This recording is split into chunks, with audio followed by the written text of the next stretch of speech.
Chuck Brownman's short crime fiction has been published in several anthologies, including The Eyes of Texas, and several volumes of the annual Death Edge Tales anthology.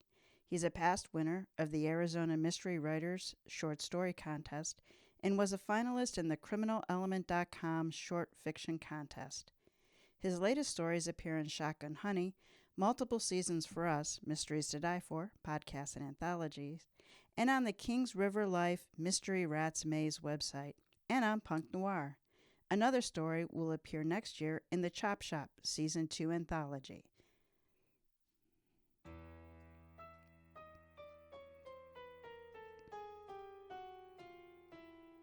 Welcome to Mysteries to Die For.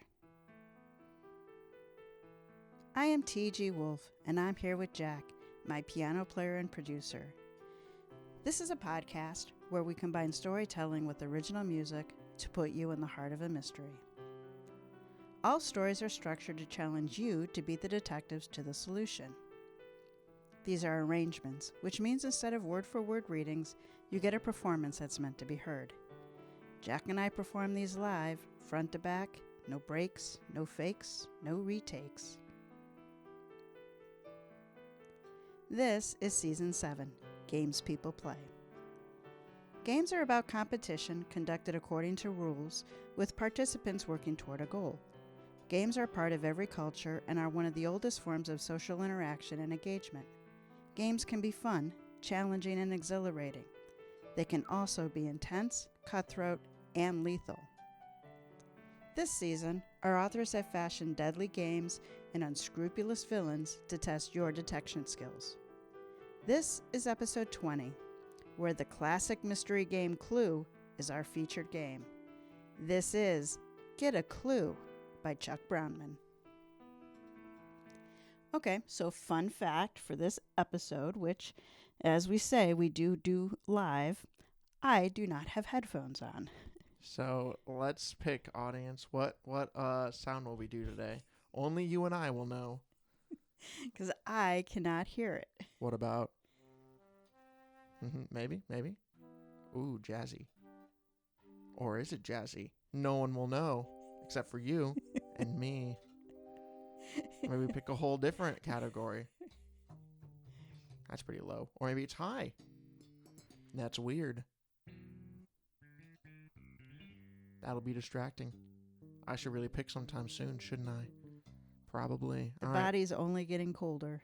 Wow. What, are they already dead? You already gave it away. Let's do that. All right. You ready? I am ready. It's a flute, by the way. It's a flute. I don't know if the audience would be able to tell. I played it pretty low.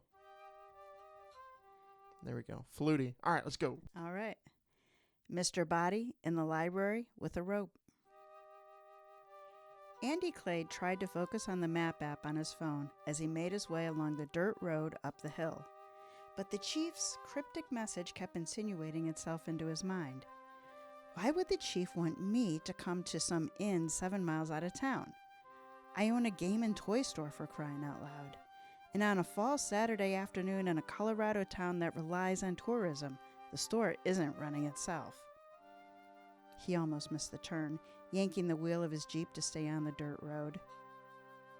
As the road curved back and forth, he caught glimpses of the mountainside inn, hiding among the pine trees and the quivering gold leaves of the aspen. But it was only as he arrived and pulled into the driveway that he noted its size, a 2-story structure that seemed more Victorian than the contemporary mountain home, complete with a steeply pitched roof and deep bay windows, even what looked like to be a turret on one side. Andy parked alongside 2 patrol cars, one from the town and the other from the county, both with bubblegum flashers spinning on top. No one was outside the building, and it seemed to Andy like a deathly silence had descended on the mountain. Quiet enough to hear your own heartbeat, Andy shivered. He walked in and found himself at one end of a hallway that appeared to run the full length of the building, from the front door to the back of the inn. There were a couple of other doorways on each side of the central hall. A local cop exited one of the rooms. Spotting Andy, he came up to him. "Sorry, you can't be here. There's been an incident." Chief Bryan asked me to come, Andy said quickly. Oh, the cop said. You're Mr. Clay? The chief told me you were on the way. He made a notation on his clipboard. You need to see Detective Lansing. He's from the county. The deputy pointed to a lanky guy in jeans and a sport coat who had just entered the hallway from the opposite end and was walking toward them. The man's polished boots caught Andy's eye. From the way the man was dressed and walked, Andy got an immediate impression of a cowboy cop, the country's version of John Wayne, a cop who relied on gut instinct, as long as it was his gut that was calling the shots, a guy who listened to no one. Andy disliked the man on sight. He hadn't even met him yet. Might as well get that over with. He approached the man and introduced himself. I think Chief Bryant told you to expect me? To Andy's surprise, the detective ignored Andy's outstretched hand and scowled at him. Bad enough I only have 2 uniforms to help me instead of the usual 2 or 3 teams. No forensic support. Now I've got to babysit you. Just because I was told you were coming doesn't mean I have to like it or work with you. Lansing peered intently at Andy. You some kind of freak or groupie? Despite not knowing why the sheriff wanted him here, Andy was sure that he was neither one, and in no uncertain terms, he said so. That didn't improve Lansing's mood. With a humph, he walked off, leaving Andy standing alone. Unsure what to do, Andy stood there a minute and then followed the detective down the hall and into a room on the right. The room, which contained a handful of easy chairs and 2 long tables with a couple of bookcases stuffed full with paperbacks and boxes of board games, the room was empty. Andy paused, puzzled, wondering where Detective Lansing had disappeared to. Then, noticing a pocket door on the wall to his left, he headed for the door. He slowed to glance at some papers on one of the tables. 3 lists, 1 with rooms, 1 with suspects, 1 with weapons. Weird. Looked like answer sheets from the game of Clue. Some of the guests must have been playing earlier. Andy entered the adjacent room, a library, judging from the bookcases, large table, overstuffed chairs, and table lamps. One of the chairs was askew, and Detective Lansing was bending over it, muttering to himself. As Lansing stood and walked behind the chair, Andy could see a man in the chair. Dead, from all appearances. Heart attack? Stroke? A closer look told him that wasn't the case. A length of rope, or maybe 2 or 3 feet long, encircled the man's neck, its coarse texture leaving deep red marks in the dead man's skin. Murdered. From his vantage point, Andy could see it was, or had been, a middle-aged man, judging by the lines on his face and the girth of his stomach. But none of this explained why the chief had wanted Andy to come. Lansing noticed Andy standing in the doorway. What are you doing in here? He growled as he approached Andy. Chief asked me to be here. Andy folded his arms. So here is where I am. Lansing's lips tightened into a line as if looks could be fatal, Andy would have been joining the dead man on a trip to the morgue. Just stay out of my way and don't say a word, Lansing said. Andy moved to a corner of the room to watch and listen. Lansing looked at the body from all angles. He straightened up, stretching his back. He looked at Andy. If you're going to be here, you might as well be useful. I'm going to talk out loud. It's how I think. Don't assume that I'm talking to you and you don't need to answer me. Charming, but that didn't mean Andy had to comply. Lansing was talking now. The dead man was George Dockery. He and his wife were here for the weekend, part of a group of 5 along with another couple and a single man. The cause of death as obvious as it looks? Andy asked Lansing, pointing to the rope around the victim's neck. The rope looked to be a common hemp, medium thickness, the kind you find in hardware stores and a lot of mountain homes. Lansing frowned at Andy. Emmy will have to say for sure, but yeah, body's still warm, so figure the last couple of hours. He finished his examination of the body. I'm going to question his wife and traveling companions. Without a glance towards Andy, Lansing walked toward the door. Andy let Lansing get to the door before he said, You're going to ignore what's in his pocket? Well, that brought the smug detective to an immediate stop. What are you talking about? Andy knelt beside the body. Dockery wore a button-down plaid shirt. There was something stiff in the shirt pocket. Andy pointed at it. Lansing came back, knelt down, and used tweezers to pull out a cardboard sleeve. Inside the sleeve were 3 cards from the game of Clue: Mrs. Peacock, the Candlestick, the Study. Lansing looked at Andy in confusion. Andy was just as perplexed. Was the victim telling them who killed him? Was the murderer leaving a clue? Or was someone playing a bizarre practical joke?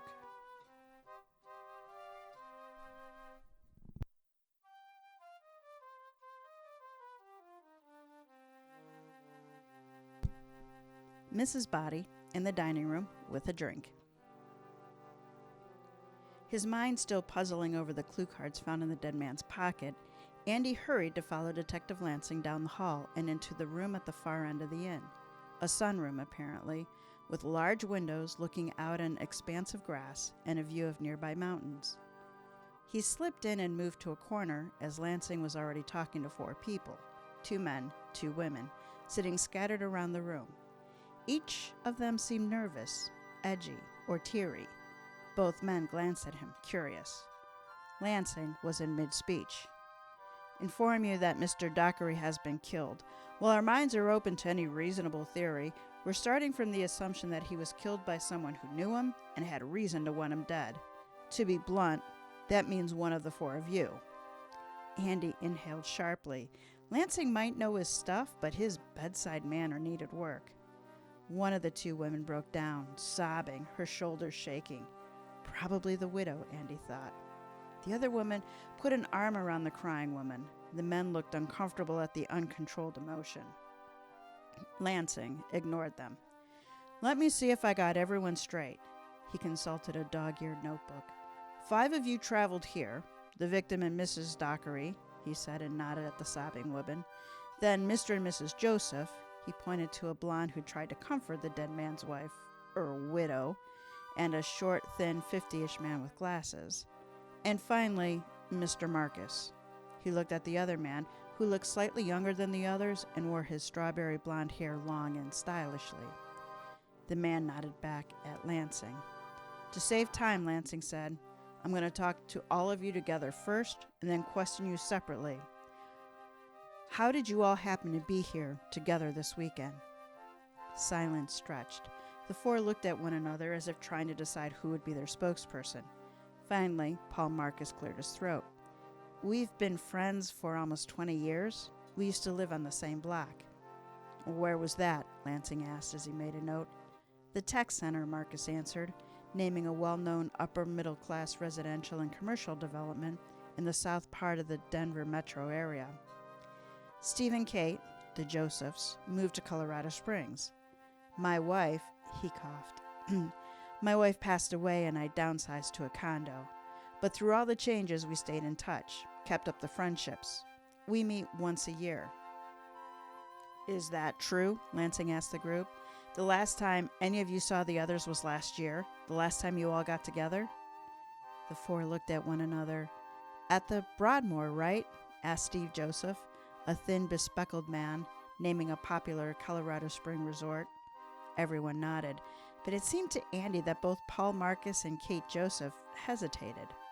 Then Ruth Dockery sniffed and rubbed her eyes, adding, But we email and talk by phone often. They all agreed with that, too. Andy noticed a worried frown cross Kate Joseph's face. What were the plans for this weekend? Anything special? Andy asked. All 4 looked sheepish. Paul Marcus spoke.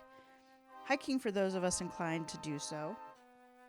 Kicking around town, and this sounds terrible, I know. We were playing a life-size version of Clue. You know, the board game. A what? Lansing asked. Paul Marcus and Kate Joseph took turns explaining. Apparently, people took the classic board game and played it live, becoming the game characters and actually moving from room to room.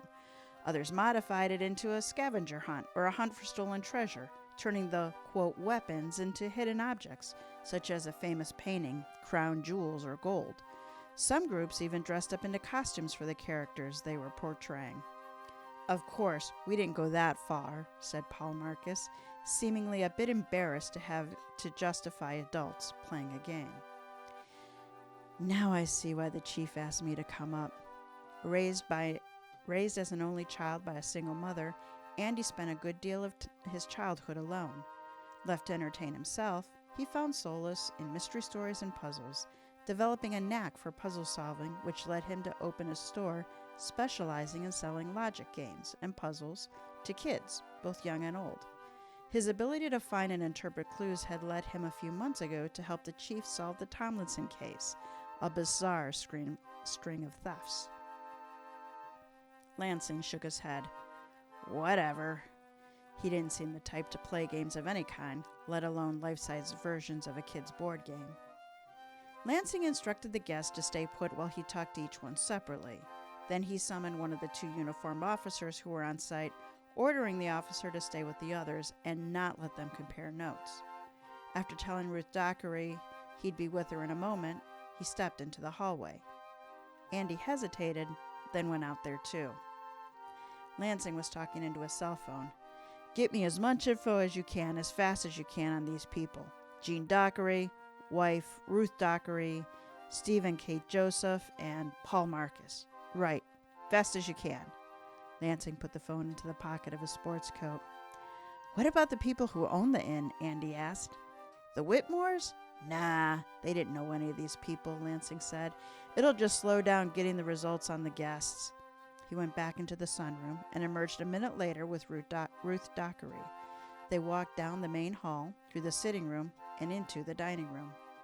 Andy followed, but as he got to the dining room, Lansing came out, blocking his path. What the fuck do you think you're doing? Playing Sherlock Holmes?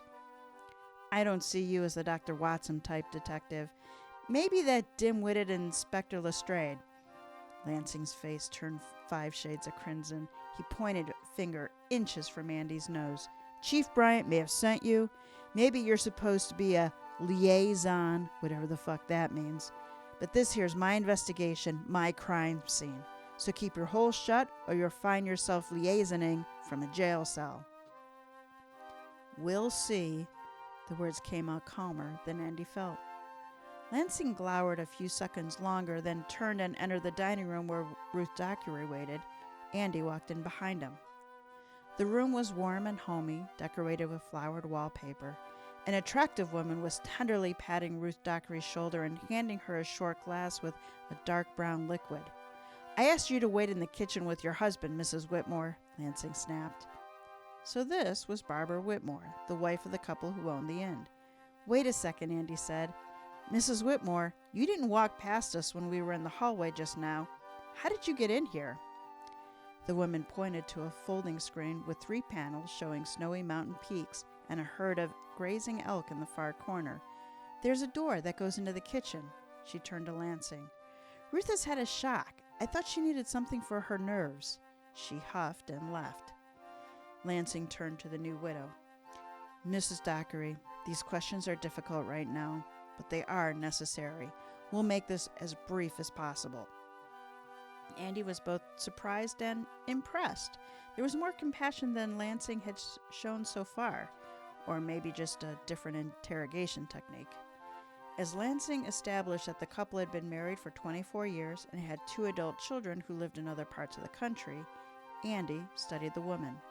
She was around 50 and seemed fit, as if she worked out in a gym. She had warm, sympathetic eyes and gave the impression that she'd been a supportive wife. Lansing had finally moved on, getting to what seemed to Andy to be the more significant questions. No, detective, none of our friends disliked Jean. We all had our disagreements from time to time, as all friends do, but nothing to justify that. She pointed the direction of the library where her husband's body had been found. I understand, ma'am. And how was your marriage? Ruth Dockery looked at Lansing. You can't think that I killed my husband.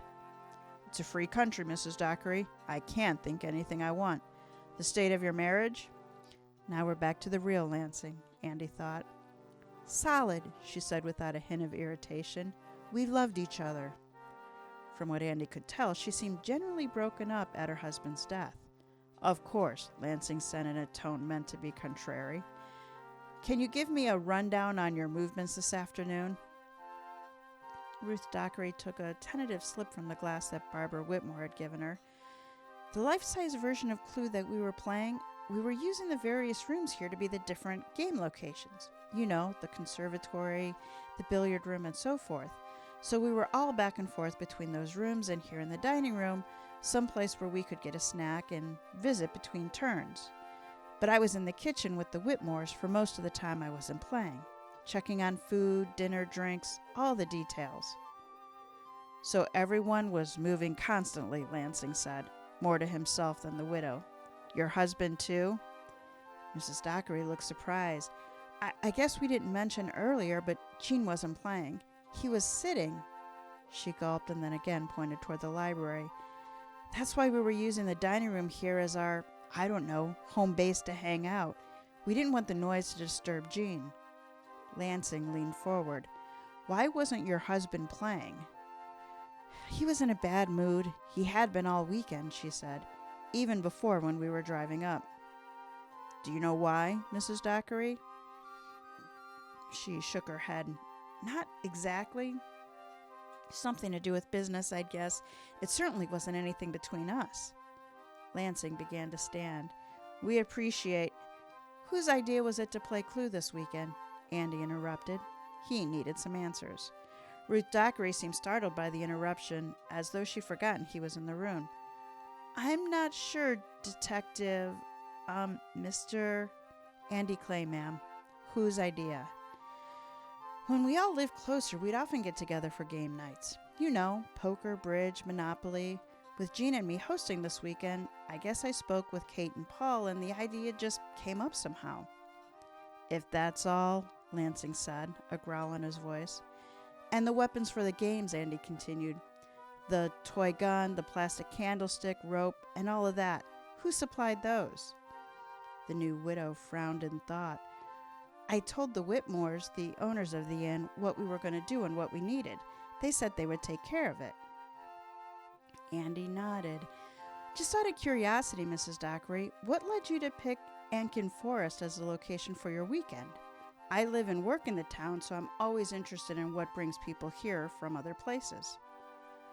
Oh, well, living in Denver, we've come up over the years, she said. Aspen Vale, all those places were crowded and expensive. But this town always seems so beautiful and serene. We thought it would make a good place for our next get-together. When was the last time you were in Ankin Forest? Andy asked. Last fall, she replied. I remember having lunch at the Timberline restaurant. Good food, wonderful environment. It is, Andy agreed, glancing at Lansing. And how did you find this inn, the Whitmore's place? Ruth Dockery's eyebrows fused as she thought. One of those vacation websites, I think. I'm not sure. Lansing interrupted. If you're through. After Ruth Dockery left, Lansing confronted Andy. What was the big idea? Doesn't it strike you as strange, Detective? What? He demanded. The selection of a murder game, Andy said. The victim being the one person not playing. The availability of the variety of weapons. The clue cards in the victim's pocket. This wasn't a spur-of-the-moment killing. It was planned, in advance, and the man was strangled. Could have been a man or a woman, right? It would take some strength and height to strangle a man like that, but yes, a woman could do it. Lansing eyed Andy with something between disdain and amusement. Got your eye on the widow, huh? You've been watching too many cop shows on TV.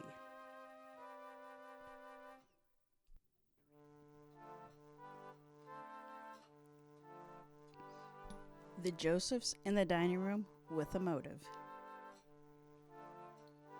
Lansing asked again.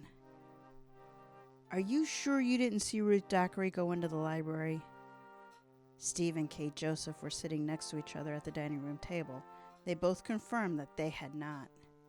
Seeing them here, by themselves instead of part of a larger group, Andy now had the chance to observe them more closely.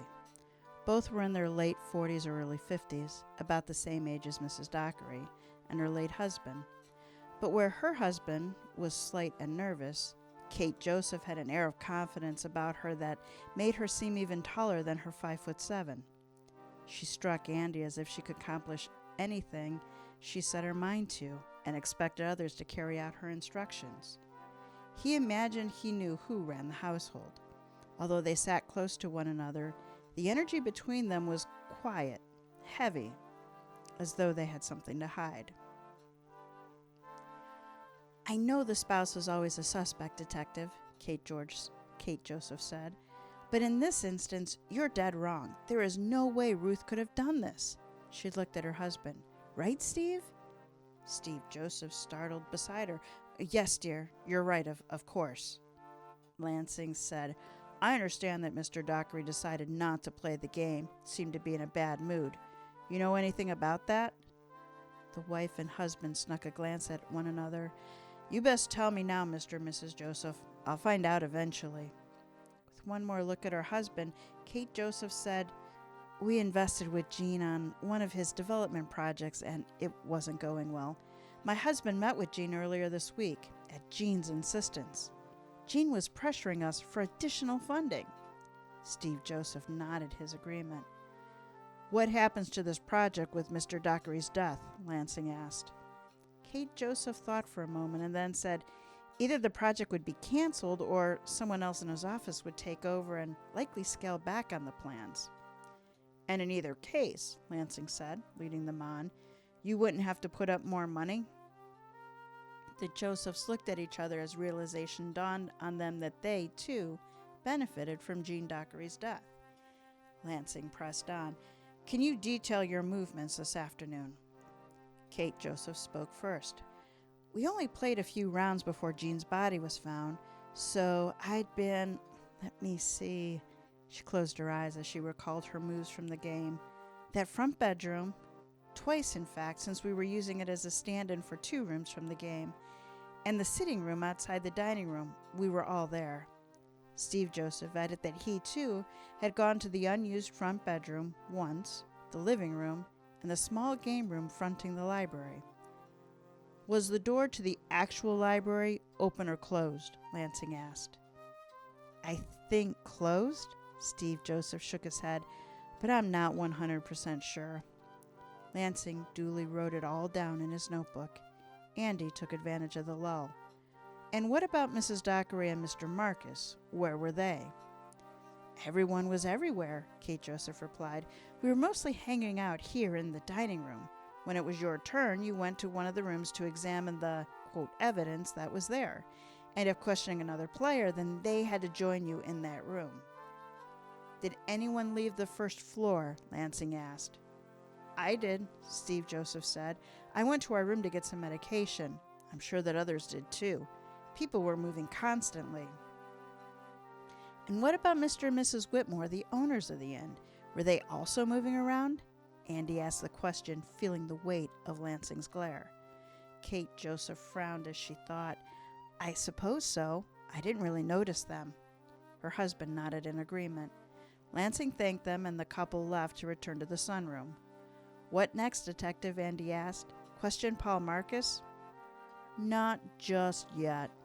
I want to look around this place."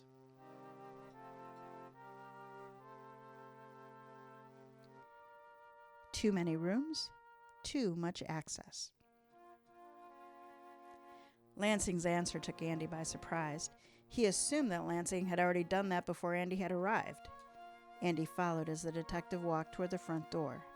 Based on what Mrs. Dockery said, and the Josephs had already told them, at one time or another, almost everyone was in every room, so getting a fresh look at the layout of the first floor would help. Coming in from the outside, you stepped into the hallway that ran from the front to the back, splitting the first floor in half with rooms on both sides. The first rooms you encountered were a guest room on the left and a living room on the right. The bedroom was the one not being used this weekend, except as 2 of the Clue game's rooms. The living room served a similar function in the game.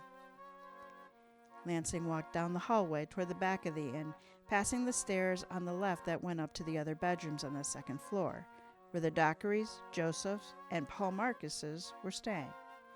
Beyond the stairs was a sitting room, from which you entered the dining room. Across the hall from the sitting room was the game room from which you entered the library, where Dockery had been killed. You couldn't enter the dining room or library from the hallway. The hall ended at the entrance to the sunroom. Inside the sunroom was a door that led into the kitchen, where the Whitmores also had an office. Each room was decorated differently, ranging from cozy mountain and kitschy. It was almost as if they were in different rooms on the board of the clue game. Lansing walked back to the middle of the hallway, standing at the intersection where both the sitting room and the game room entrances were located. He looked around and then shook his head. People walking every which way, and no one saw a damn thing. To be more accurate, Andy replied, they all saw everything, but didn't notice anything. Lansing was thinking out loud, muttering to himself, too many freaking rooms, too many doors, whole place is like a maze. With the floor plan now clear in his mind, Andy realized that the library, where Gene Dockery had been killed, could only be accessed from the game room, which in turn could only be entered from the hallway. He said as much to Lansing. To his surprise, Lansing agreed. Amazing, he thought. The man can be civil. What do you think, Jack? Are you getting a picture painted? Like Van Gogh, let me tell you what. Like Van Gogh. Thought that was a good one. That was a good one. Yeah. Well, I don't believe him. I'm sure there's more secret entrances. Because in the real game of Clue, you could go. There were 2 secret passages. It was like from one corner to another corner. Right, diagonally. Of the board. So we know that there's a hidden passage from somewhere to the dining room. Yeah. That one I caught on pretty quickly and was like, that's it. And then they haven't talked about it since. So I'm like, that's got to be it. That's how the killer did it. Except that went to the dining room and it the doesn't body actually was help in the me. library. It just says that there could be others, really. It does say that there could be others. So Interesting. we got 3 more chapters to the deliberation. So we have more testimonies, more motives, more... Yeah, I really got no clue. And the Whitmores, I wonder about them, you know? You always like the sleeping dog characters. They're like, ones, what about that dog sleeping in the bed? Didn't he do something? Didn't he do something, though? He had to have waken up. I think that did happen in one. There was one story that I swore I accused a dog. You've accused everything. Yeah, I think it was like a haunted house story. Oh, yes. It was way, way back. It was actually one of my least favorites where you did accuse the dog. I accused the dog. What was the name of that? I don't know. It was one of the ones written by the old dead authors, not like Yes. guest authors. So Yes. it must have been season 2 or 3. It was that guy who was named at who the worst first line in literature is. Oh, yeah. It was named Dark after. and Stormy Night. Yes. Was Whoever it wrote that. Barrow, Linton? Linton. Yeah. I can't remember his first name, but yes. He's got like 3 names, I'm pretty sure. Yes. Yeah, that dude. We'll have to look that up. His was screwy. I mean, I'm pretty sure you had to fix some things, and even then it didn't really fix it. They were still that didn't make sense. That whole clue was useless. Chuck went through so much care in what we just read to describe the rooms, their positions, the doors. Yeah. And that one had rooms that just didn't make sense. Do anything. They had rooms that were used once, then you thought was important, like something happened in there, and then it was never referenced again. There was a good world building in Chuck's. So this is fun. Yeah, if you have to go back with pen and paper, you can sketch this out. I definitely did when I was editing this one to make sure that I kept everything in the right position. Yep. You kind of have to. All right, now we are ready for the Whitmores in the kitchen with a soup pot. With their walkthrough complete, Andy again assumed that now Lansing would talk to Paul Marcus. After all, the detective must have noticed Marcus's hesitation when asked as part of the group whether it had been a year since he'd seen Gene Dockery, the victim. So he was surprised yet again when Lansing walked through the sitting room and the dining room, ducked behind the 3-panel screen in the corner, and entered the kitchen. That's where it went. The room was spacious, as large as a sunroom, but without all the windows. 3 long counters, each one crowded with food, cooking appliances, and utensils, dominated the room. In the middle of the counters was a cooktop and a double oven. 2 large pots sat on the cooktop, giving off a savory aroma. Against the far wall was a wooden desk covered with papers. A husky man who looked to be in his 60s with curly gray hair sat on one side, holding a pen and writing in a folder. On the other side of the desk sat the woman who'd earlier served Ruth Dockery the drink. Andy already knew the woman was Barbara Whitmore, so he assumed the man was her husband, Noah. Noah seemed upset. Barbara, a statuesque fit woman who looked to be in her mid-40s, looked pensive and resigned. Noah Whitmore spotted them. His voice was deep and agitated. "Detective, I've been sitting here for over an hour. We have an inn to run, guests to take care of. When are we going to be released?" "Just a few more questions, Mr. Whitmore. Have you or your wife met any of your guests before this weekend?" Whitmore shook his head. "They've never stayed with us before, if that's what you're asking. But we exchanged emails and phone calls with the wife of the guy who died. She was the one setting this whole thing up." Lansing leaned forward. "And she told you what props she needed?" Whitmore looked confused. "Props?" Barbara Whitmore reached over and patted her husband's hand. "You were out of the loop on that, Noah." Then to Lansing, she said, "Mrs. Dockery told me the things she needed for the weekend, and I agreed to provide them." "We paid for that crap? You think we're running a charity?" Whitmore's voice got louder. "Just things we're able to reuse, dear." Whitmore muttered to himself. Andy thought he heard the word bankruptcy. Barbara rolled in her lips as if trying to forestall a response to her husband's outburst. Andy guessed that they'd had this discussion before. Lansing ignored the entire exchange. He asked the couple, "Tell me about where you were this afternoon while your guests were playing their game." He said the last word as if it left a sour taste in his mouth. Noah Whitmore said that he was here in the kitchen, preparing the meal that would be served that evening. "Probably ruined now," he griped, casting a baleful look at the pot sitting on the stove. "You do the cooking, Mr. Whitmore?" Lansing asked. "Most of it. I was a cook in the Army a lifetime ago, so I'm used to preparing meals for groups. And I take care of ordering supplies, other than useless props, I guess." Whitmore fixed his wife with a look. "And you, Mrs. Whitmore?" Lansing went on. "What are your responsibilities here at the inn?" "I mostly take care of the housekeeping, cleaning, reservations, and dealing with the guests, Detective. And of course, I help my husband with cooking and cleanup to the extent he needs it, but he rarely does." She smiled tentatively at her husband. He did not return the gesture. I can imagine running an inn like this takes a lot of work," Andy said. "Practically 24/7. "There's no practically about it, Mr. Clay," Barbara replied with a heavy sigh. "It consumes your life." "But we enjoy it," interjected her husband. "Wouldn't change it for the world." "Of course we do." Barbara Whitmore patted his arm and gave another tentative smile. Lansing returned to his earlier line of questions. "Mrs. Whitmore, where were you during the game?" She exhaled as she thought.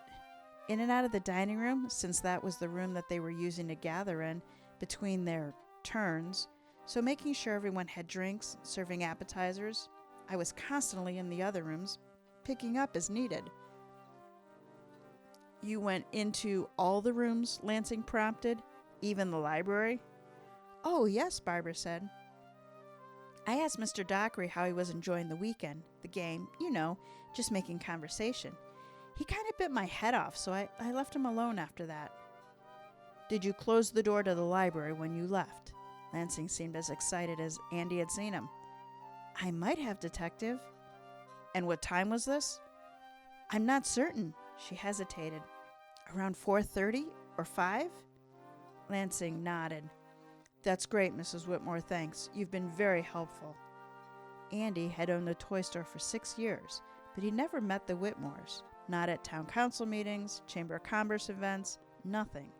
This wasn't totally surprising, considering the thousands of cabins, motels, and RV campsites that ring the town, catering to summer and fall tourists. And yet, Atkin Forest was a small town. Usually, all you needed was 2 or 3 degrees of separation to know anyone. "How long have the two of you owned the inn?" Andy asked.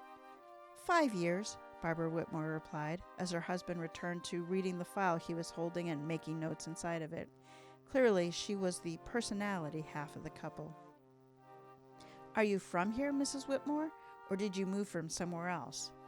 Oh, we've lived all over. With my husband's military background, just before we moved here, we owned a restaurant in Denver. Andy nodded his thanks and was about to follow Lansing out of the kitchen when he noticed a plain door behind Mrs. Whitmore's desk chair. He pointed at it. Where does that door lead to? Oh, it's the back stairway to the second floor, Noah Whitmore said. It lets us go up to change sheets, tidy up without getting in the guest's way. Interesting. Another point of access, Andy thought. Not sure if it meant anything, but it offered possibilities.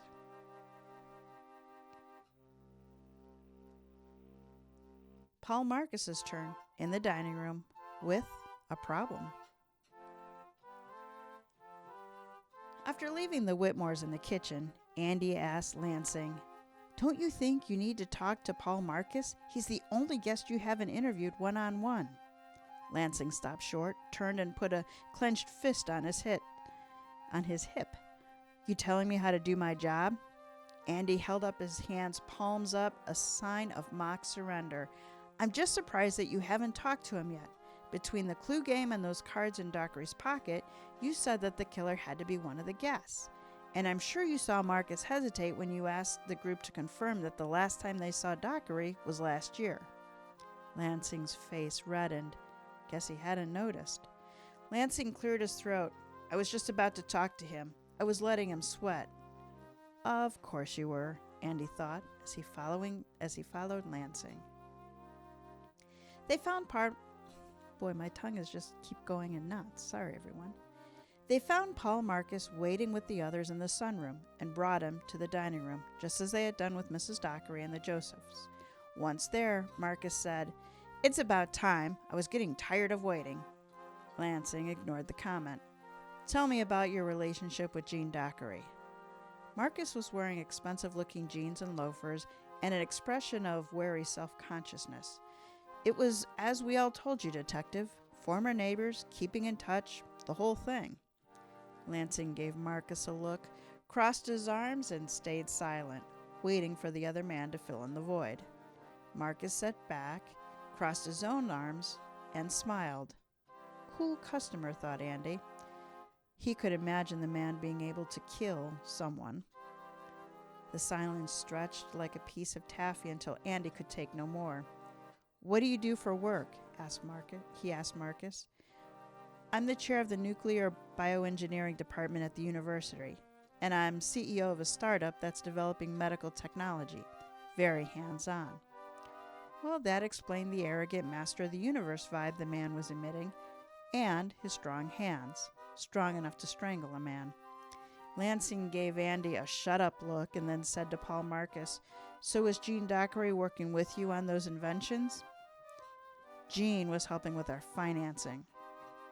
Lansing leaned forward. Based on your relationship with Jean Dockery, I expect that you weren't entirely forthcoming when you said earlier that you hadn't seen him since your group got together last year. Paul Marcus shifted uncomfortably in his chair. I met with him last week. About what? Lansing asked, not backing away. Jean made financing and marketing commitments about my latest invention that were inconsistent with our deal. I told him I wouldn't comply with this arrangement. We argued. Lansing stood now, satisfied with his witness. Yet you agreed to come up here this weekend, knowing that you were going to see him? Paul Marcus spread his hands. It'd been planned for a while, and we've all known each other a long time. I didn't want to interfere with that tradition.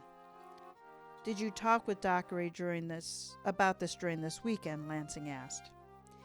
Well, he tried to bring the subject up last night, and again this morning. I finally had to tell him in no uncertain terms that I didn't want to talk about it.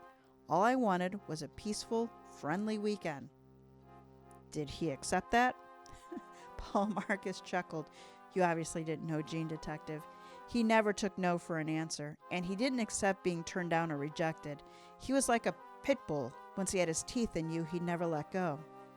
Doesn't sound like you liked him very much, Andy interrupted. We used to be good friends, Paul Marcus said. And he shook his head. Then we went into business together. Lansing asked Marcus about his movements in the hour leading up to Dockery's death. Like everyone else, he mostly stayed in the dining room visiting with the others and went to the different rooms for his turns in the game. He admitted having gone upstairs to his room a couple of times. But I never went to the library where Gene was, Detective. I just wanted to avoid him as much as I could. After Paul Marcus left, Andy asked Lansing what he thought. He's clearly got a motive, Lansing said in a frustrated tone. But like everyone else, I can't place him in the room when the murder happened. As far as I can tell, no one did it. Or they all did it. Lansing's comment struck a nerve with Andy. Very Murder of the Orient Express. I wonder if they're all in on it. But before Andy could respond, an ear-splitting shriek surrounded them. With all the doors and rooms at the end, it was hard to tell where it was coming from.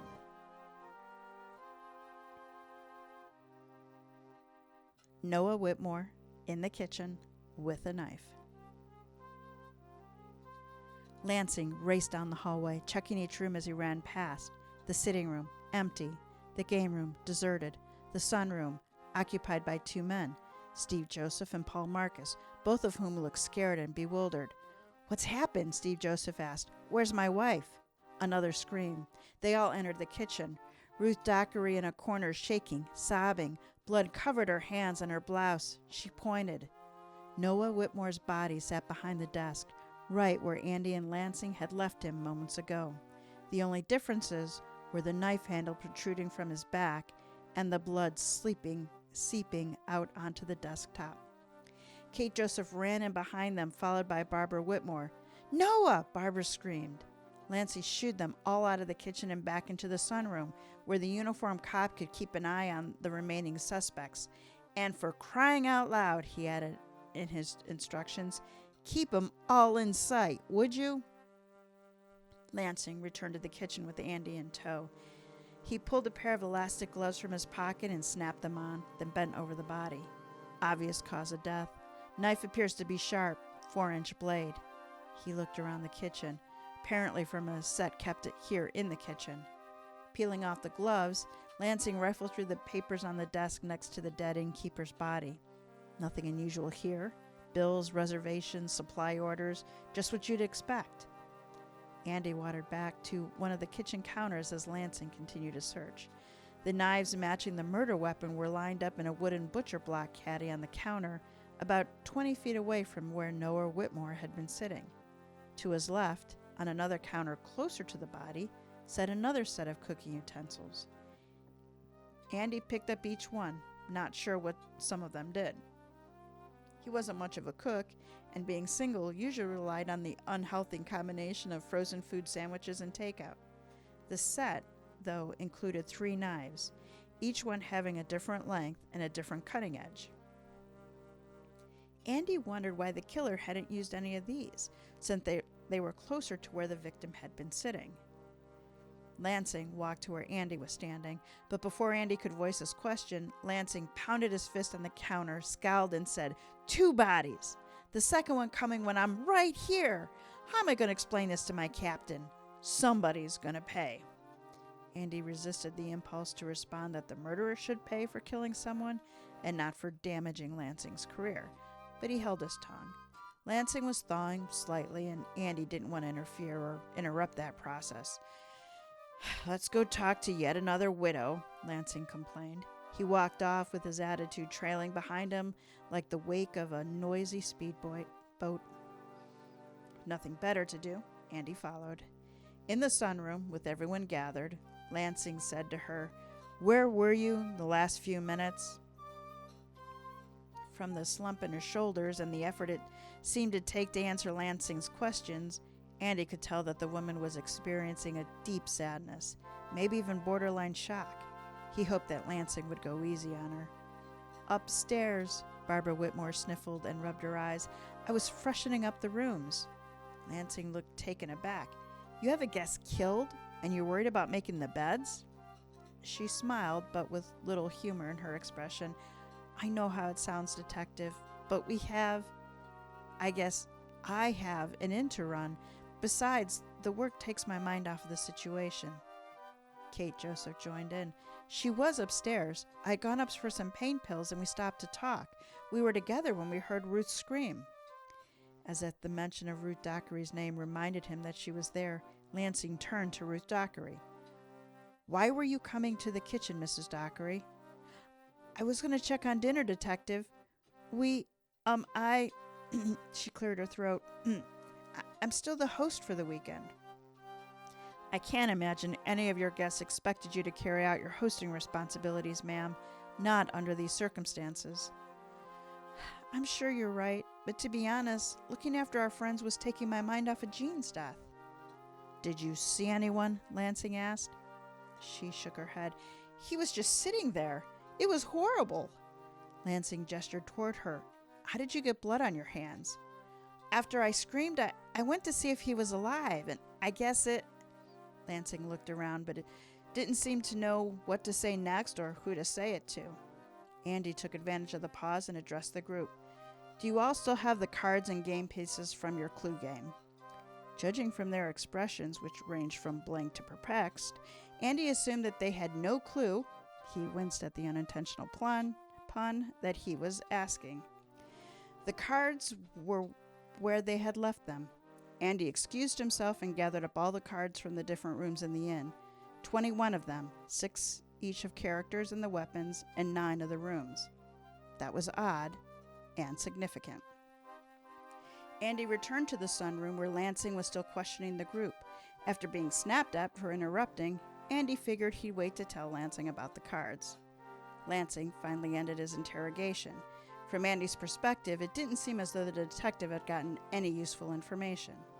As he and Lansing were walking out, Andy said to Barbara Whitmore, Don't worry about food. We can have something brought up from town. Do you have any favorite places? You obviously have no idea what it takes to run an inn, Mr. Clay. She smiled sadly. It's pretty much a non-stop, everyday kind of life. Noah and I didn't get out much. I understand. I run a business too, Andy said. But you must have some place you enjoy. Barbara Whitmore shrugged. We've always enjoyed the Prospect Mountain Cafe and the Elk Bugle Inn. It has been there for years, she said, naming 2 of the town's best-known restaurants. I love the cafe's pancakes, Andy said appreciatively. The place was often crowded with breakfast, brunch, and lunch crowds. He'd become friends with the owners and often ate breakfast there before opening his toy and game store for the day. The new widow nodded. I've heard good things. That new one that just opened a couple months ago. The Timberline? Well, don't worry, he said. We can arrange something. Lansing paced back and forth on the front porch, muttering to himself. Before he started pacing, Lansing had gotten a call. The background checks on the 5 guests had come back clean. Lansing told Andy, Listen, I don't know you, I don't like you, I don't trust you, but I have to talk to someone. Talk it out, it's my way. Andy didn't really want to help or cooperate with the guy. He was being such an asshat from the start. Don't you have a partner for this? Where is he? I work alone, said Lansing. Not surprising, thought Andy. Who'd want to work with this guy? But he had promised the chief he would help out if he could. Okay, Andy said reluctantly. Go ahead. Am I allowed to talk too? Lansing scowled, just as he had when Andy first met him. If you have to, assuming you have anything to contribute. Once an asshat, always an asshat. After listening to Lansing's distillation of the facts, Andy now stood off to the side, trying his best to ignore the detective's movements. He let his mind drift, enjoying the cool, crisp breeze flowing down the mountain, making the golden aspen leaves quiver. High in the sky, a red-tailed hawk swooped and soared as it hunted prey. Andy thought about the 2 victims, Jean Dockery and Noah Whitmore. What did they have in common? Nothing as far as he could tell. Whitmore's handled the inn back office stuff, and Dockery hadn't wanted to be there. So why kill them both? Was one the, quote, real victim and the other the decoy? He'd seen enough cop TV shows to know that that was a possibility. Or maybe Dockery was the intended victim, and Whitmore had inadvertently seen who committed the murder. So the killer had to improvise and kill Whitmore, too. Thin, crisscross beams of sunlight poked among the trees, and a series of images came to mind. Andy mentally shifted them, moving them around like pieces to a jigsaw puzzle. And just like that, the pieces fit together, forming a picture. Andy knew who killed Gene Dockery and Noah Whitmore. After Andy explained his theory to Lansing, the detective's reaction was predictable. "That's the craziest damn thing I've ever heard." "Maybe," said Andy, "but it's the only explanation that makes sense and covers all the clues." Lansing shrugged. "But you got no hard evidence." "I have a plan to get a confession." Andy laid out his scheme. "Will you help?" All right, Jack, we have reached the deliberation. What? No. Lies. I disagree. So this one is thoroughly integrated with the game of Clue. Clearly. You enjoying it? Yeah, maybe. Yeah, who knows? Well, before we get into the details of the deliberation, my quick reminder that Mysteries to Die For is ad-free. In exchange for not making you hear ads about credit card companies that probably charge far too much interest, because that's the way they make commercials, please support our writers and artists. As you heard at the beginning, Chuck Brahman writes short stories, and he is in a series of different short stories and anthologies. Search for his name on the web, and you will find them all. His stories really are very cool, as you're finding out from this one. It's a doozy. It's a doozy. All right, so games are Andy Clay's life, but he's stumped when he's asked to help solve the murder of Gene Dockery and then Noah Whitmore. Detective Lansing is helping him. I got a typo in my script. Detective Lansing isn't helping him, so we have two. Hey, here's an Easter egg. Everybody who buys the print book, that typo will be in the print book. Great. Here are the suspects in the order they were interviewed. You ready? I'm Freddy. All right. Ruth Dockery, Gene's wife and co-host for The Weekend. Steve Joseph, a thin, nervous man. Very thin. Kate Joseph, Steve's strong and domineering wife. Barbara Whitmore, Noah's wife, co-owner of the inn who worked with Ruth on planning The Weekend. Indubitably. And Paul Marcus, a nuclear bioengineer, get all those words in the right order, who is the CEO of a medical startup. And a douchebag. So you got those characters? Yes, more or less. All right. Ruth, Steve, Kate, Barbara, and Paul. Okay, here are the clues. Mm-hmm. 5 former Denver area neighbors gathered at the small inn for The Weekend. Ruth and Gene were hosting the getaway. Ruth worked with Barbara on the idea of the clue game. Barbara supplied the props used by their guests. Yes. Gene Dockery was found strangled in the library with a rope. The library was accessed only through the game room. The killer needed the strength to strangle Dockery, but it could have been male or female. Okie dokie. Okay. Clue game cards of Mrs. Peacock, the candlestick, and the study were found in Gene Dockery's pocket. The cards did not come from the life-size clue set. Weird. Gene Dockery was not playing the clue game, and he was noted to be in a bad mood, going as far as snapping at Barbara Whitmore when she checked in on him. Interesting. Gene Dockery was a salesman developer who was working to get investors for the technology Paul Marcus was developing. His friends, Steve and Kate Joseph, invested.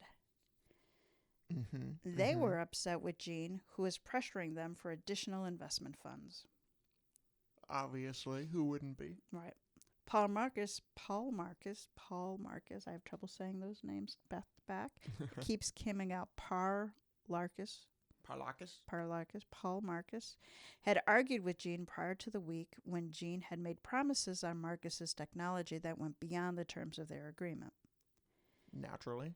When Gene Dockery was killed, the other guests had been moving throughout the rooms. Paul Marcus did not go into the library, so purposely avoiding Gene.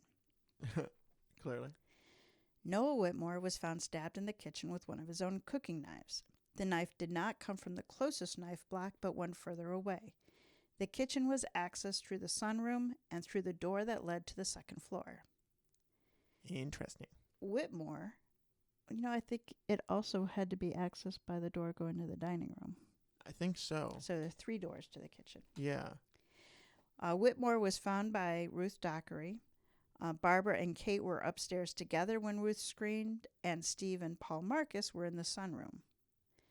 Noah and Barbara Whitmore claimed not to have met any of the guests prior to their arrival.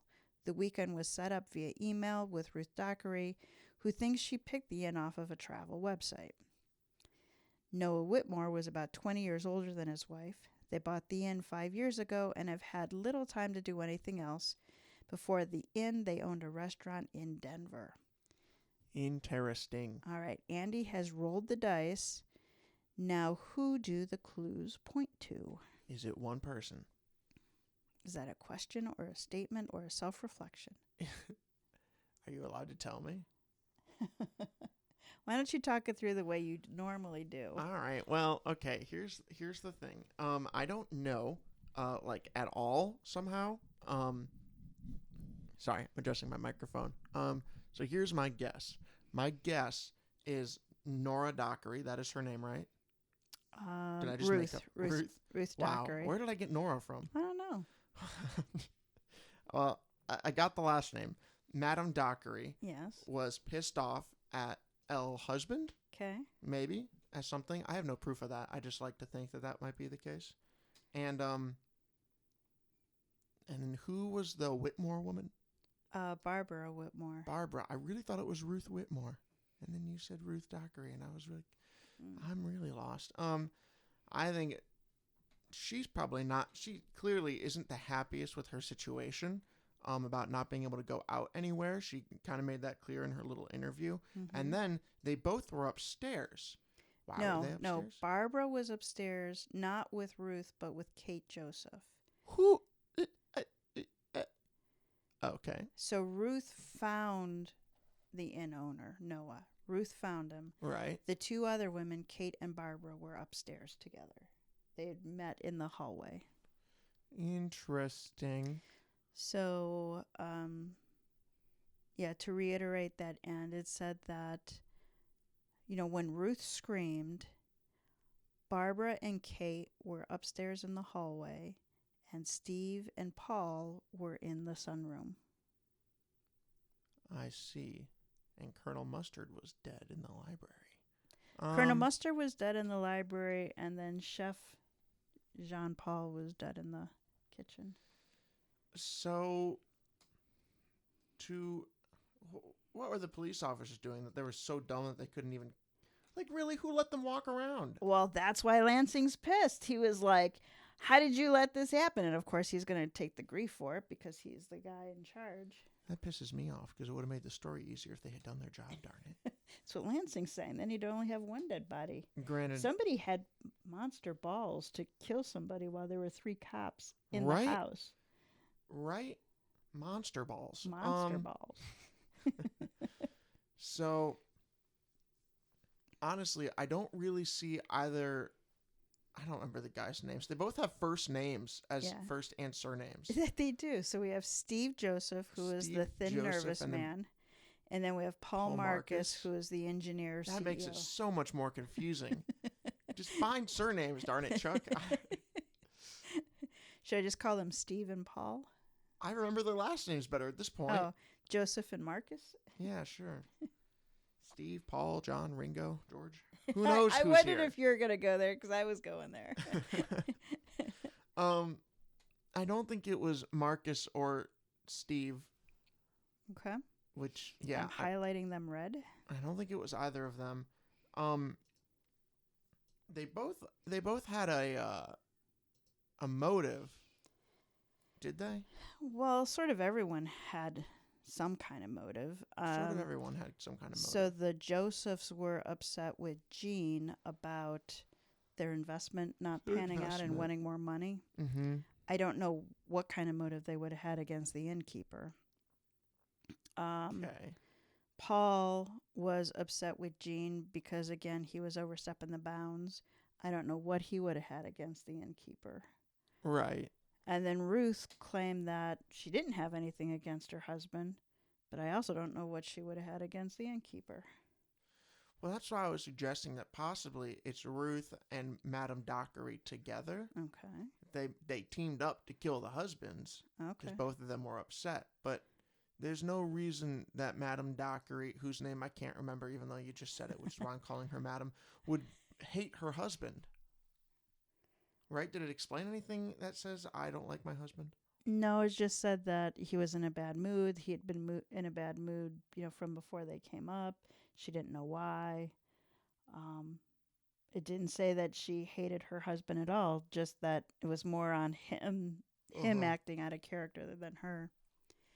So we have I do truly have my little script highlighted here, which kind of looks like a Christmas tree right now, because I have Ruth and Barbara in green, Steve and Paul in red, and no coloring for Kate Joseph. Kate Joseph is the dominant wife, right? Mm-hmm. I mean, she could have done it. They characterize her to be physically capable of doing it, but they also said that any woman or man could have done it. Mm-hmm. Correct. What were the locations of them all again? At what point? During when point. Noah was killed or when Jean was killed? It was there. Do we know if there was a cop with the two guys? Let me scroll. Because weren't they just in like the dining room or whatever? They were in the sunroom, which was where they were told to wait. So in theory, there's a cop there.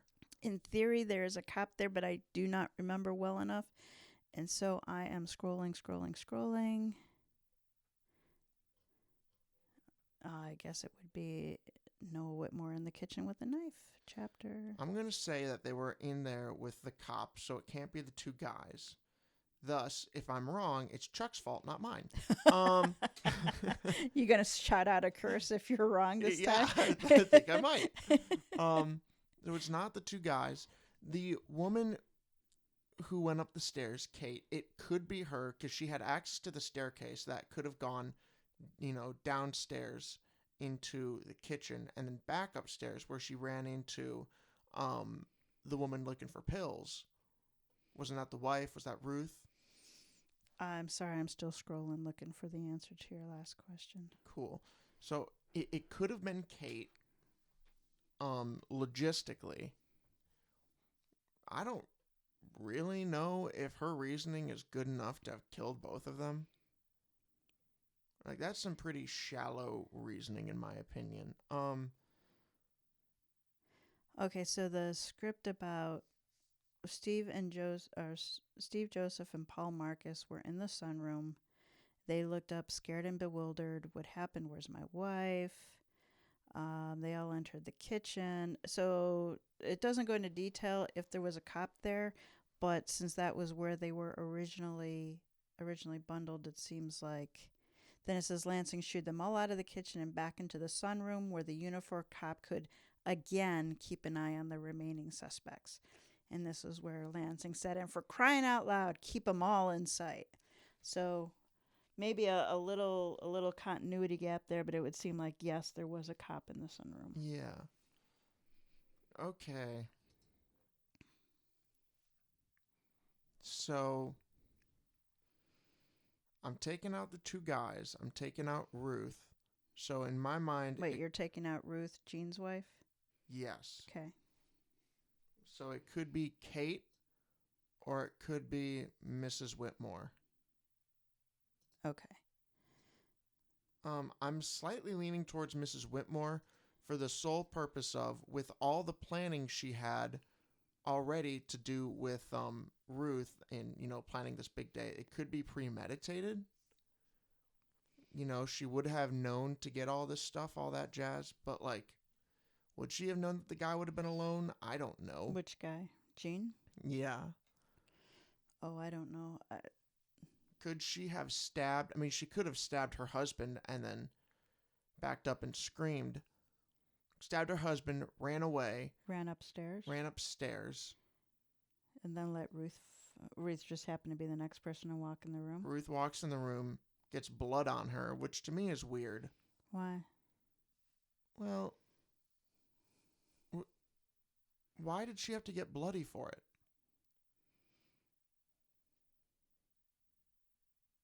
Think about it. You're checking if a guy's dead. He got stabbed in the back. Where did you have to touch to get blood on your hands? It wouldn't have been on his wrists. It wouldn't have been on his neck. Agree. Did you purposely touch blood? That's kind of gross. That's a weird choice. See a dead guy and you're like, sticky. You know? Like, what are you doing? Sorry. So I suppose it could have been Ruth for that reasoning. But I don't know. I guess I have to lean towards Barbara because we know she did say that she went in there with good old genial Dockery while he was alive. So we in theory know that he was alive around 5 o'clock, 4:30, whatever it was. And she went into the room. She admitted that. Mm-hmm. And they found him later. Mm-hmm. I don't know. Would you have admitted that you were in the room with the guy if you had... Gosh darn it. I'm not going to get this one. It's a good one. It's a really good one. And it might be one of the guys that I'm completely ignoring because they didn't give me enough about them, in my opinion. We know Marcus was avoiding Jean, so was not going into the library. It doesn't really say anything about Steve. Does it say anything about where Steve was? I don't remember specifically, but I think one of the things with Steve is this repeated description of him as a thin, nervous man, and that Jean was strangled with the rope from behind. So we'll say no to Steve. We'll say no to Marcus, as we've already said, which only leaves the 3 women. I don't think... I mean, it's weird what Ruth did to Noah, but maybe, again... Just like last time, it's me overthinking something. Chuck probably wasn't thinking, would she do this or not? Chuck was probably just thinking, let's put blood on her, you know? Of course, I could still be wrong there. But no, she was stabbed in the back. Why did she? Whatever. So I'm going to go with Kate for the sake of I've been rambling for a while. Kate. Okay. So not Barbara. So I'm changing my color coding here. So we have Kate Joseph for the win. All right. I suppose. As all of you armchair detectives lock in your guesses here, I will remind you that we do have companion books to our seasons. Games People Play Final Move was published here in September. As we get closer to the holiday months, think about picking up a copy for the mystery lover that you love, and they can play along with our deliberations and figuring out who the killer is. With that, we are ready for Andy Makes His Accusation.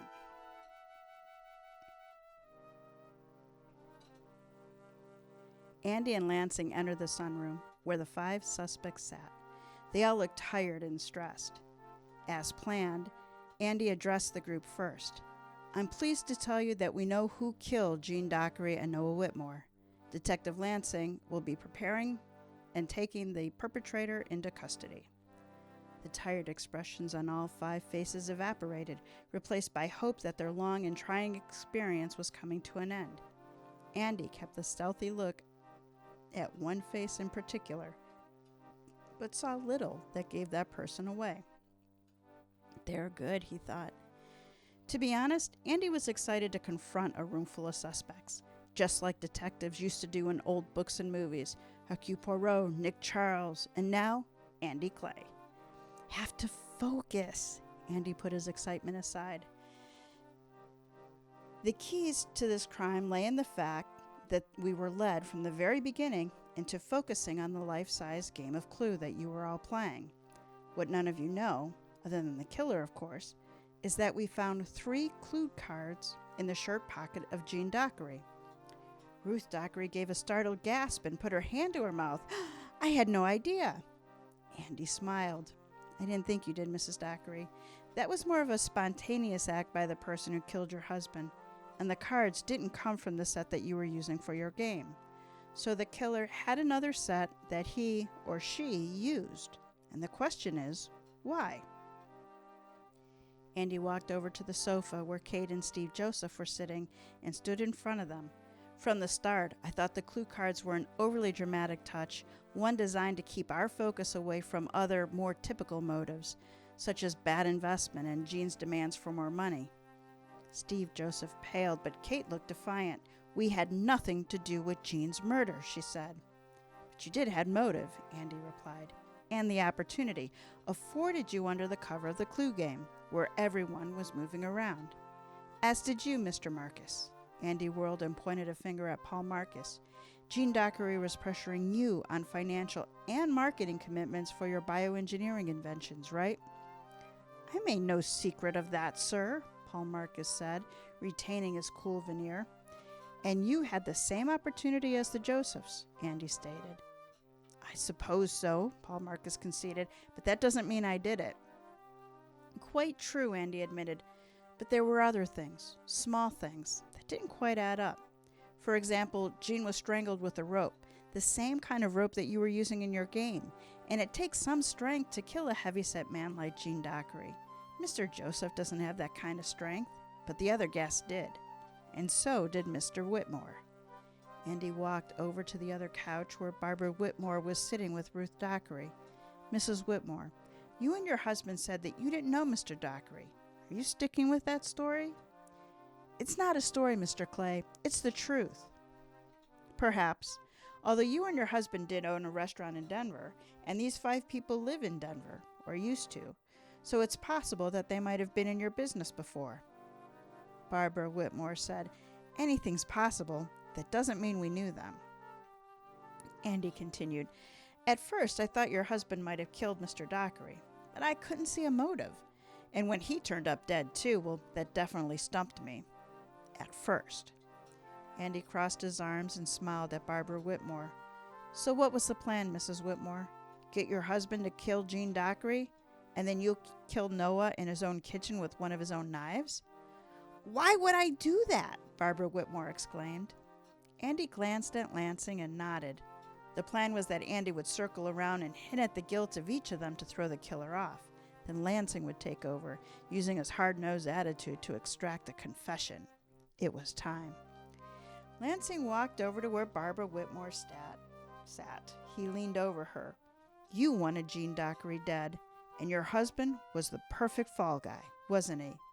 "2 different murders," Lansing said, his tone harsh. "Killed 2 birds with 1 stone, right? You were planning this all along." "Stop browbeating her," Ruth Dockery shouted, putting an arm around Barbara Whitmore.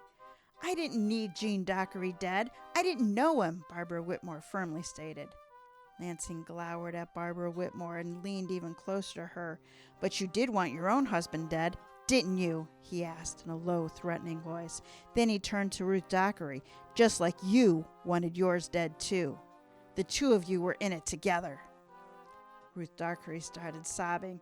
Andy had suspected she would be the weaker of the 2 wives, so he suggested to Lansing that they go after Barbara Whitmore hard to force Ruth Dockery to protect her friend and co-conspirator. In between sobs, the full story came out. Ruth Dockery and Barbara Whitmore had casually known one another in Denver and had re-met in Atkin Forest when the Dockerys had come up with one of their frequent visits. Friendship turned into more, and the women started an affair. Ruth Dockery was aware of her husband's financial problems and wanted to be free of him with the added bonus of his life insurance. Barbara Whitmore was tired of living her husband's dream of running the inn and wanted a relationship with someone closer to her own age. Her husband's life insurance would have been an added bonus. After the women were taken away by the 2 uniformed officers, Lansing said to Andy, "That was still pretty thin. What led you to suspect both women?"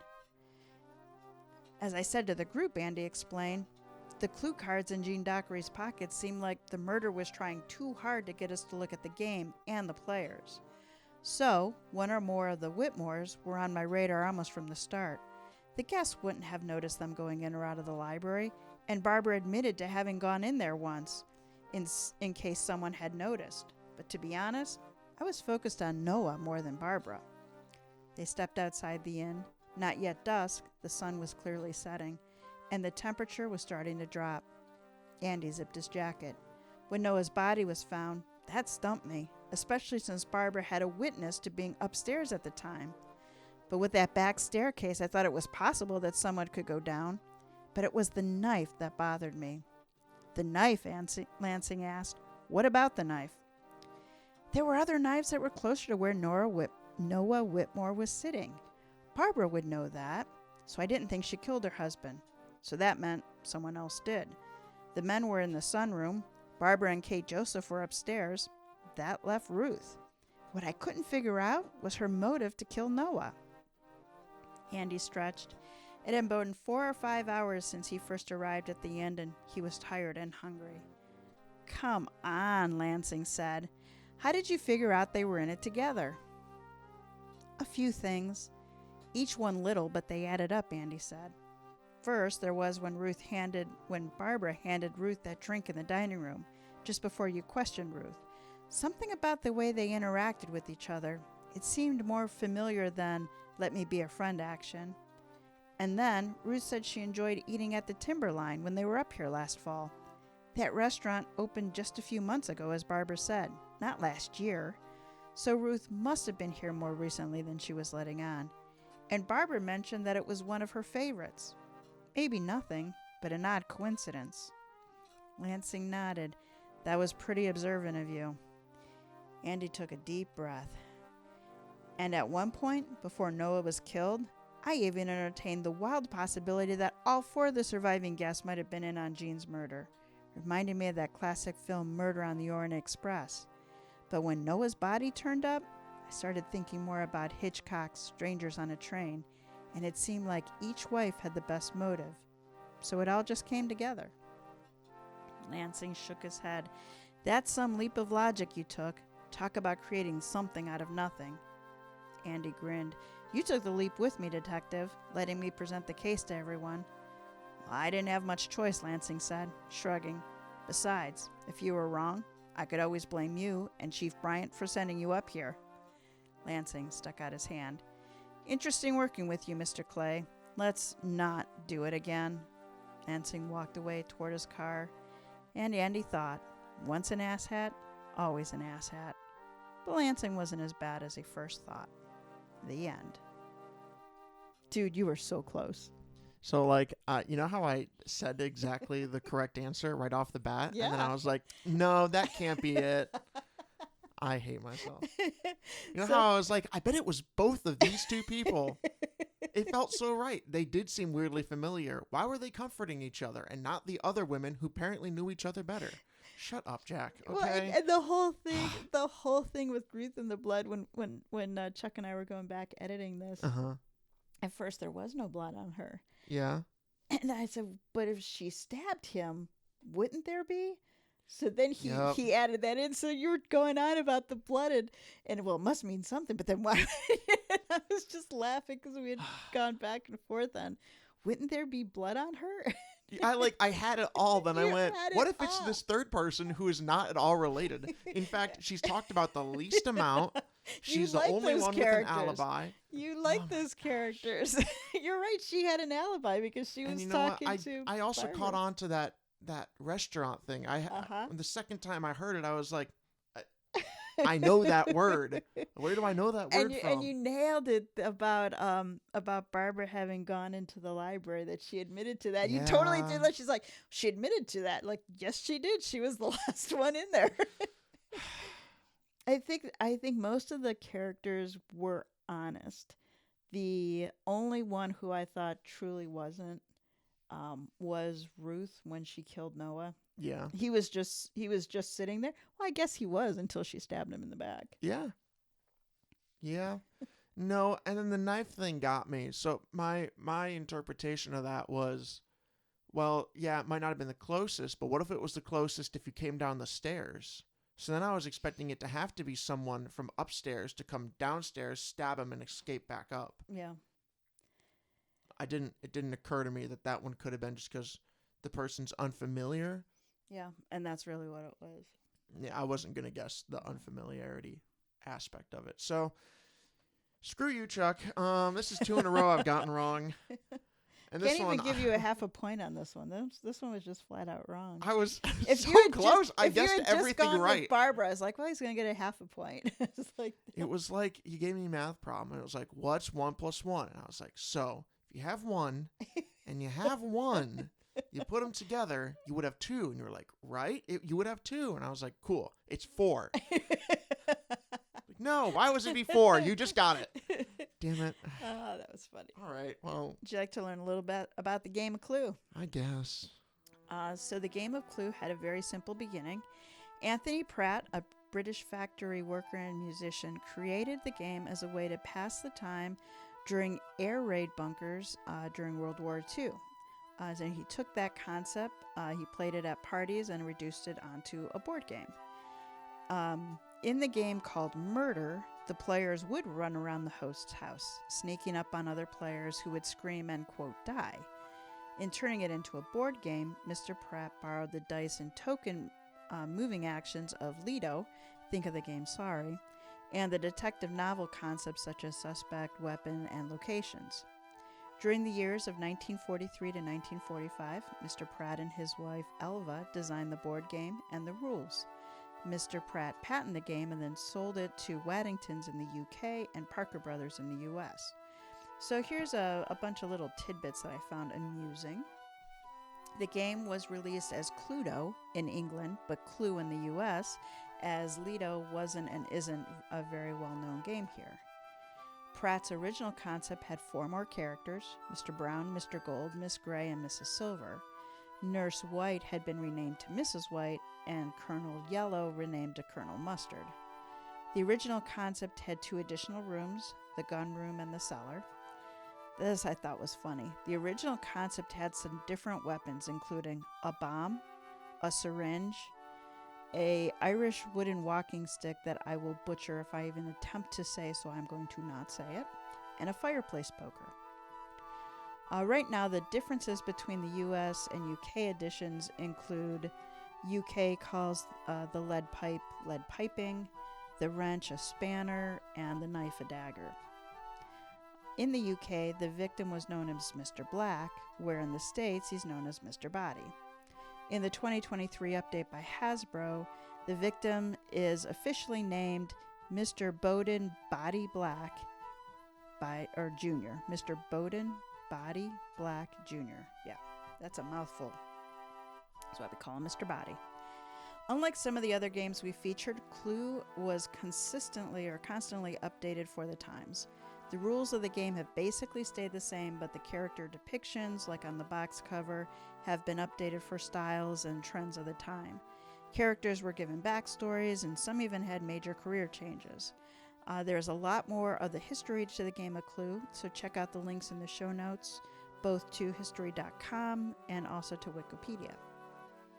Now, you've always got a little introduction of our friend Mr. Chuck Brownman, but to give you a little bit more, he has spent the last 25 plus years working on becoming an overnight writing sensation.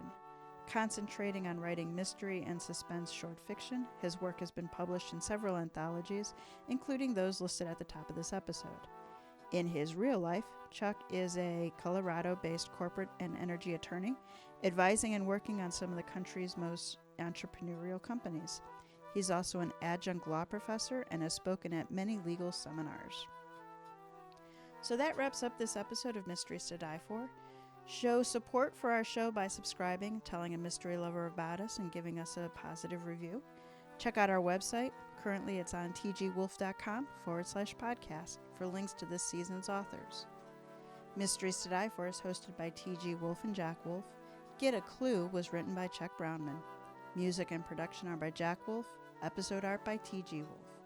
Join us next week for a toe tag, which is a first chapter in a fresh release in mystery, crime, or thriller genre, and then come back in 2 weeks for our next original story, which is based on the game of Candyland by Kira Jacobs. All right, Jack, take us out.